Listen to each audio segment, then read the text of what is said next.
Transmitting to you from Old Heart Radio.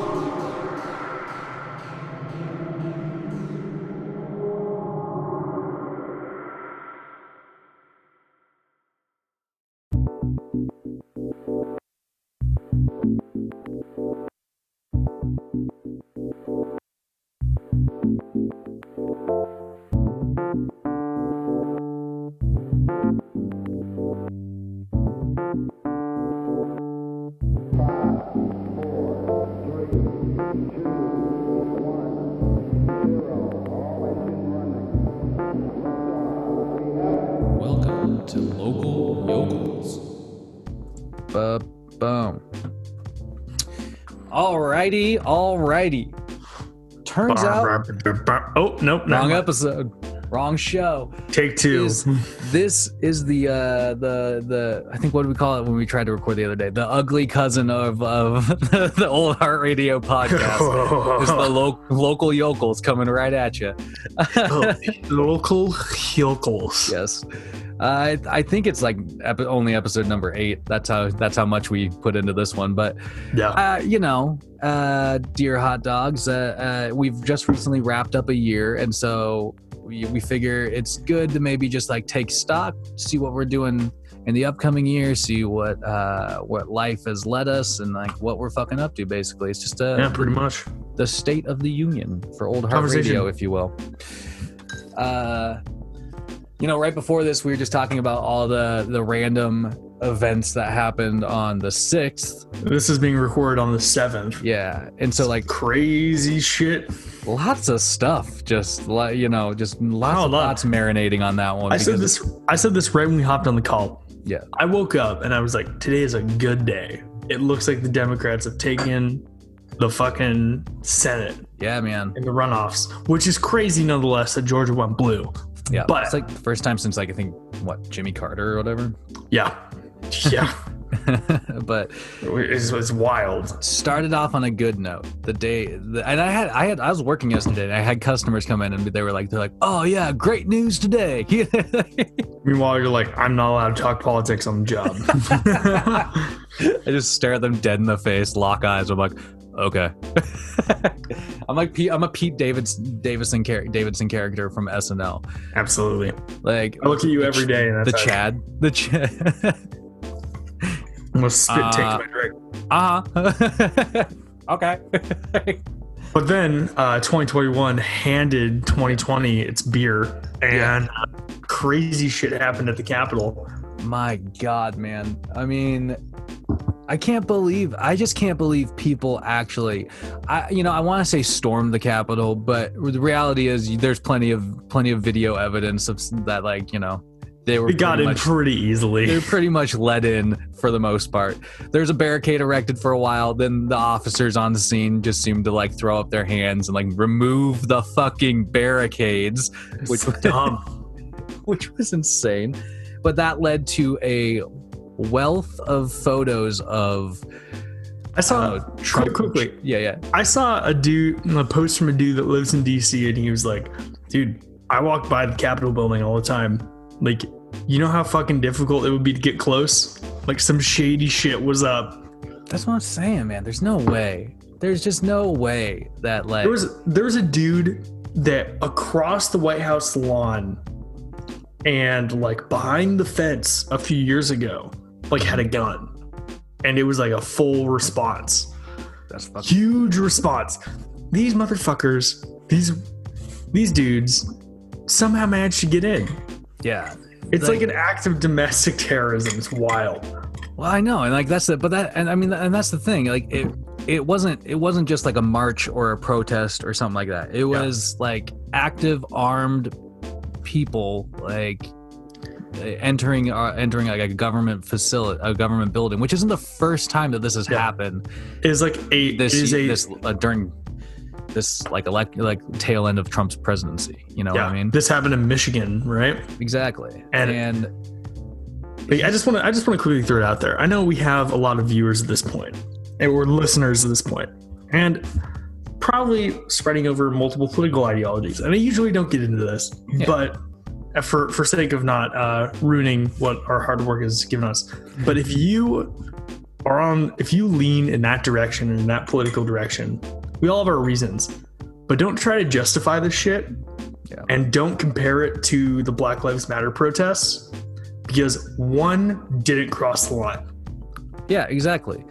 And I'm pretty sure we all know what I'm talking about. I'm with you there, man. Like that shit. I don't know. I never like try to get like too politically specific. I've hated on Trump plenty in like Coffee and Contemplation. Absolutely. But that's because I don't know, like Trump's a different beast. Like he's just this like ugly knuckle dragging like hairy fucking beast who just like came out of nowhere, took over the Republican Party. Actually, they let him. Like they basically just like unbuttoned their trousers and like let him. They were having an identity crisis before this. They were becoming irrelevant, and Trump essentially radicalized their last bastion of supporters. Yeah, and you know, and this is again something we talked about a little bit before this recording, but like they're really gonna have to like I mean, if they want to save face, if people that like, you know, believe in conservative values, Republican value, whatever you want to call it. There's nothing inherently wrong with conservative values. No. But like this is extremist at this point. Yeah, and well, that's the thing. It's like they're not the same. You can't put people in those, and you can't put these two people in the same category. But one has enabled some, you know, one party throughout this like last year, and the last 4 really. But you know, like they're. I wouldn't be surprised if they, you know, try to rebrand themselves with like a different image, a different, you know, even maybe a different name. Like Republicans are not going to look good in the history books after this whole shit, you know. And so I don't know, man. I like it. I'm not here to hate on anybody in particular except for Donald Trump because he stoked all these fires. But like yesterday, I am willing to hate on the people that perpetuated these lies, though.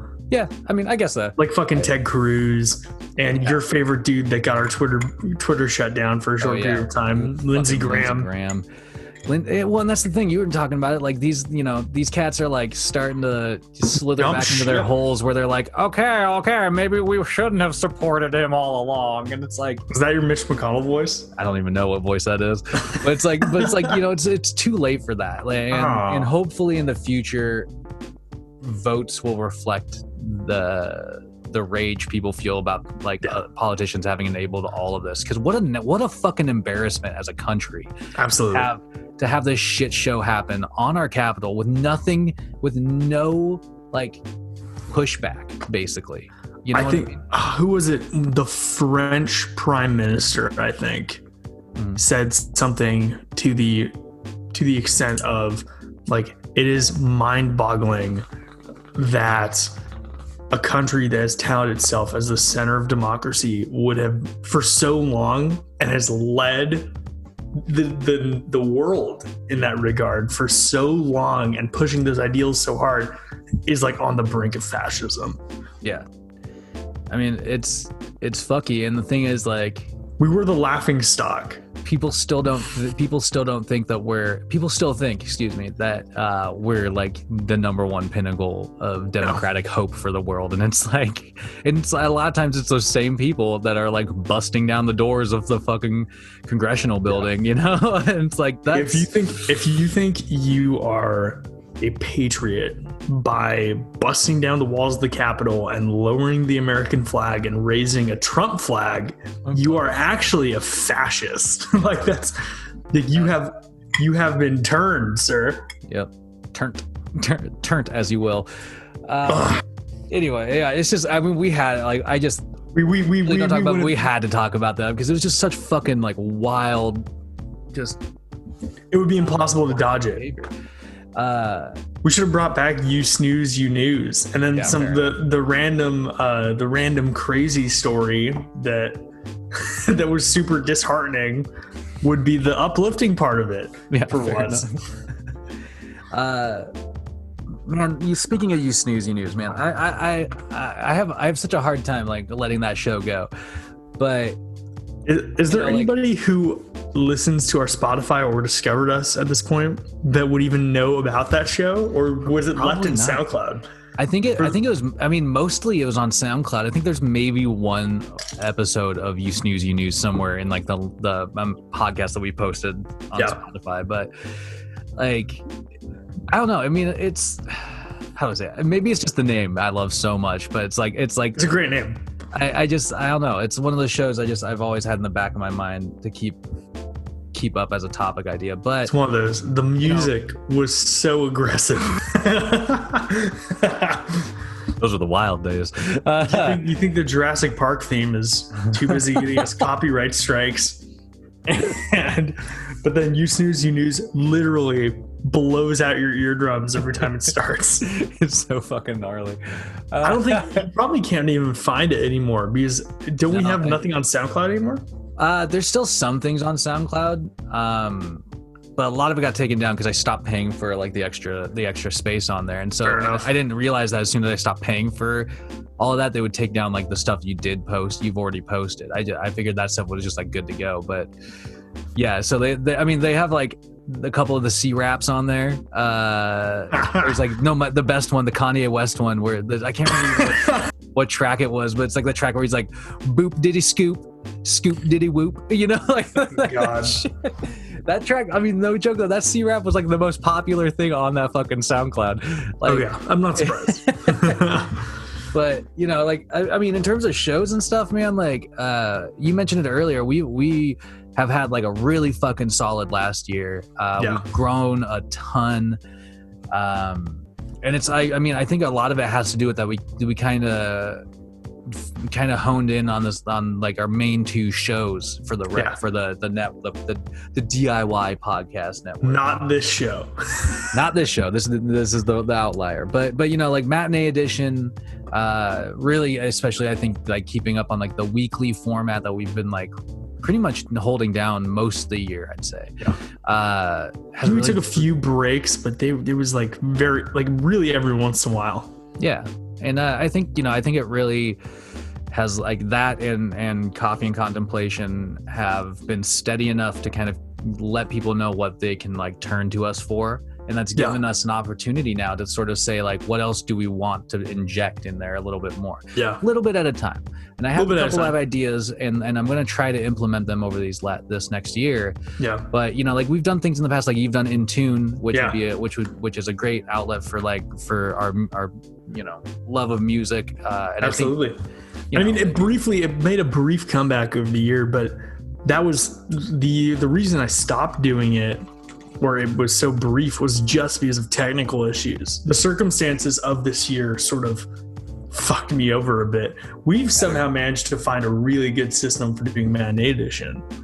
Yeah. Well, but it was like, I'm pretty sure I recorded twice as many times, ripping the bong over there. It happens, man. Local Yokelz. There it is. But like I'm pretty sure I recorded more than twice as many podcasts that never saw the light of day just because of technical issues. I know that feeling, man. Oh, it's fucking frustrating. At least we're only losing like one every once in a while. Matinee Edition. The lost edition, the lost episodes. God, dude, that's episodes. Probably. If I'm serious though, if we put out, I mean, we talked about this the other day, but I'm gonna throw it out there just in case. If we decide to release an Old Heart Radio lost episodes like disc, like CD-ROM, like that would be. It'd probably easily. I can think of like 20 tracks we could put on there already. Oh yeah, totally. Like not just from just last year, but like you know. Yeah. I mean, like in between the Coffee and Contemplations that I fucked up, probably a couple like random In Tunes that you got lying around, and like the Matinee editions that we have, like it'd be a stacked album. Dude, it would be fucking wild. I just think I mean, I really think it'd be funny to try and get into that, like. Hey, if you're interested in that, shoot us a message on Instagram, and after following us, of course, and following our Twitter. If you provide evidence of following Twitter, messaging Oli, and following us on Instagram, you can then get shipped a CD with a compilation of our lost episodes. We'll ship you a lost episodes, and we'll say your name on a podcast. It'll just be in the middle of something though. It'll be like we'll be like in the middle of a sentence, being like, "Yeah," and I was looking at the tree and it was green. Dean Smith was there.